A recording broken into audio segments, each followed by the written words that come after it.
Hey Fishers Tigers, this is Mr. Albonetti here to talk to you about the pre-ACT challenge and the data cards that you have in front of you. Before this video, you should have received some data cards that look like this.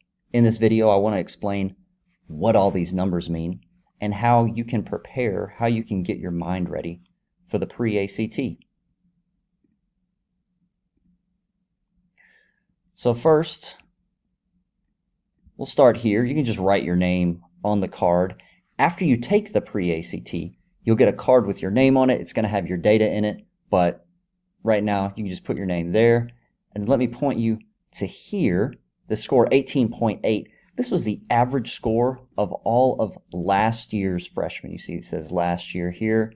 Last year's freshmen earned a score of an 18.8 on average. So I think it's reasonable for you to have a goal to beat last year's freshman, to earn a higher score than that, and you can write your goal score here.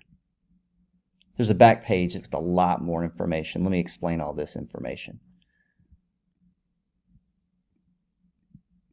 So on this back page, we have some ACT scores from various universities.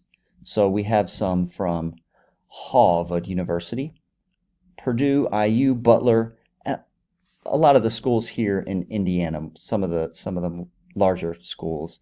And these numbers represent pre-ACT scores for college freshmen entering these schools. Now these are 75th percentile scores. This is not the average score, but it's the score of the top 0.75% of students entering into these universities.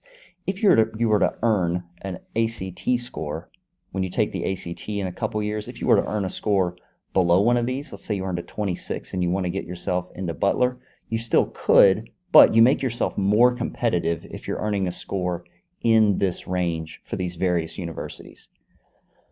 Over on this side, we have some other information. Most of this information is relevant to the PSAT because that's the test you'll take as a sophomore and a junior. But I still want to direct your attention to some of this information. So starting right here at the bottom, average pre-ACT for current freshmen, we don't know. We're going to find out October 30th, people.